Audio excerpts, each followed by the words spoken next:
Ano ang Islam?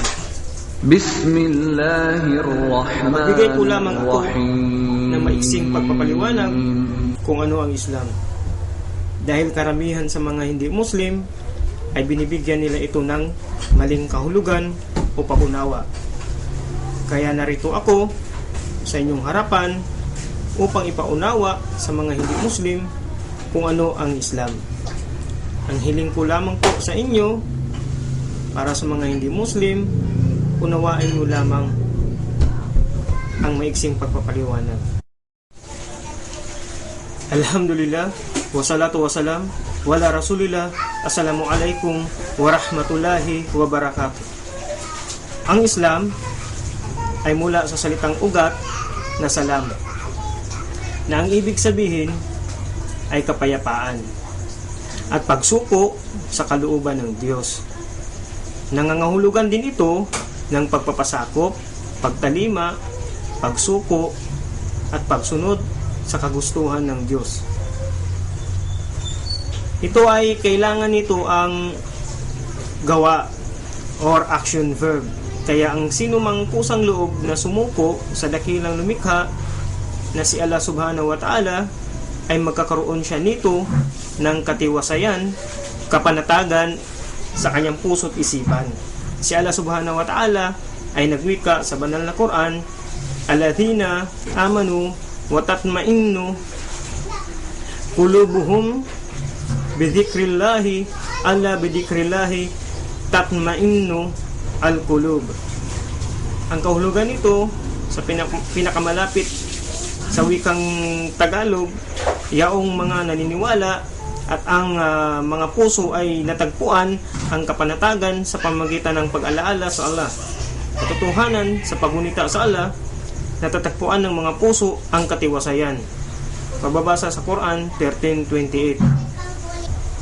Ang Islam ay nangangahulugan na pagsuko sa kalooban ng Diyos na si Allah subhanahu wa ta'ala. Ito ay isang pananampalatayang monoteismo. Ito ay pagsamba lamang sa bukod tanging tunay na Diyos. So ito yung tinatawag na monotheism. Ito rin ay matatawag na Abrahamic-ong relihiyon. Ibig sabihin, sa panahon ni Abraham ay tinuturo din niya ang pamamaraan ng pagsamba sa nag-iisang Diyos. Ito nga ay ang tinatawag na monotheism. Dahil sa panahon ni Abraham, ang mga tao ay mga polytheismo. Ibig sabihin, polytheism, ibig sabihin, sumasamba sa mga rebulto o sa mga Diyos-Diyusan na inuukit lamang ng mga manililinok na gawa sa kamay ng tao lamang. Kaya si Abraham ay isa sa mga sugo ni Allah subhanahu wa ta'ala upang akayin sila sa tamang relihiyon. Ang Islam ito ay din sa wikang Arabic na ang ibig sabihin sa wikang Tagalog ay pamamaraan ng buhay, pamamaraan sa buhay. Ang Islam ay nagtataglay ng ilang gawaing pagsamba. Kabilang narito ang pagbigkas, pagkilos, at mga gawaing pagsamba. Ang mga pagganap na ito ay nagsisilbing isang mahalagang gampanin sa paglilinang ng pag-aasal, sa paglilinis ng kaluluwa, sa pagpapabuti ng bawat isa, sa pagpapanatili ng dangal, at sa pagkakaisa ng pamayanang Muslim. Kaya ang sino mang nagpailalim sa alituntunin ng Islam, sumusuko, tumatalima sa Allah subhanahu wa ta'ala ay magtatagumpay at maliligtas. At ang sino mang sumuway sa Allah subhanahu wa ta'ala ay mabibigo at mapapahamak. Ang Islam ay itinatag mismo ni Allah subhanahu wa ta'ala hindi lamang sa mga Muslim, kundi itinatag niya ito para sa buong sangkatauhan at sa mga jin. Ang jin, ito ay nilikha ni Allah na hindi natin nakikita. Ito ay may kahulugan sa wikang Pilipino. Ito ay tinatawag nila na mga engkanto. So si Allah subhanahu wa ta'ala nagwika sa banal na Quran, A'udhu billahi minasyaitanir rajim. وَمَا خَلَقْتُ الْجِنَّ وَالْإِنسَ إِلَّا لِيَعْبُدُونَ. Sa wikang Tagalog, at hindi ko nilikha ang mga jin at mga tao maliban na tanging sambahin lamang ako. Ang mababasa natin sa Quran 51:56.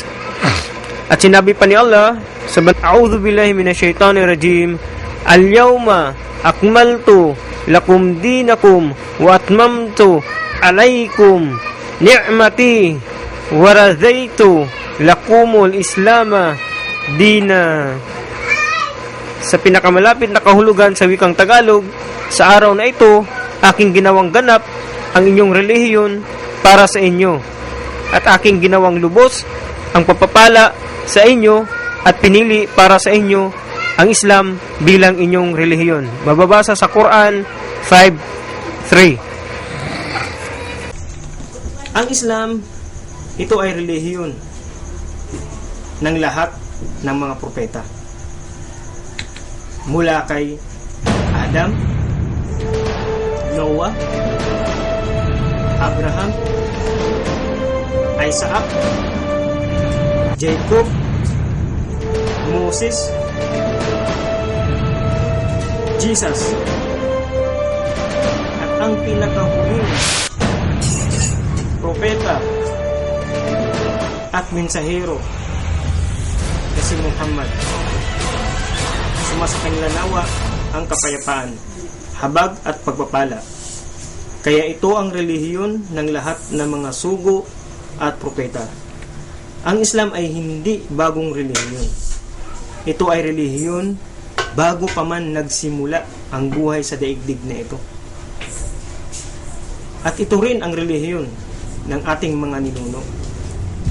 Bago pa man dumating ang mga Kristiyanong Kastila noong March 16, 1521 dito sa ating bansa, kaya wala ka ng ibang relihiyon na makapagbiligtas sa iyo maliban sa Islam.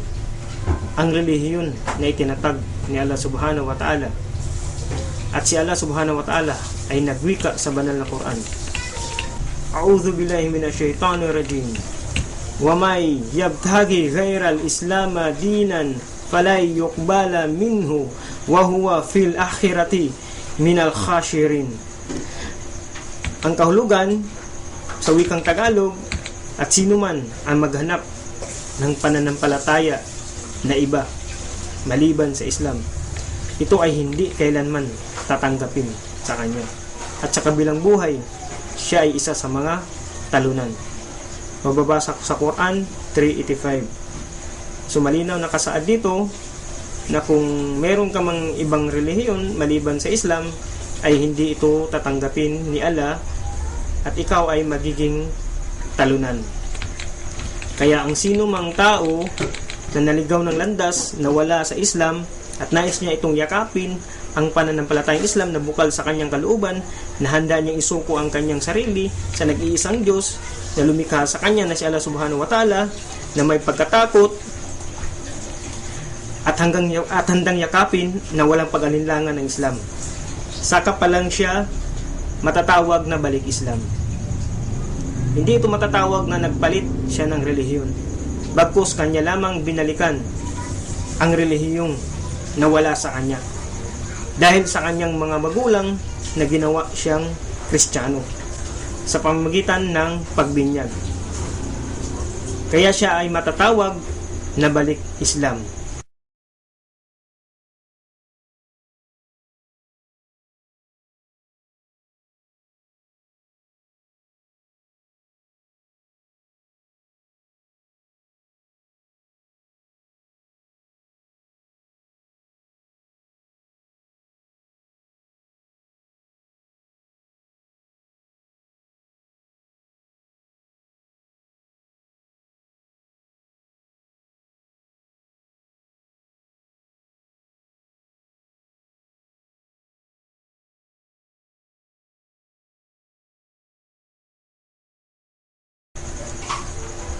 At ito lamang po ang maiksing pagpapahayag kung ano ang Islam.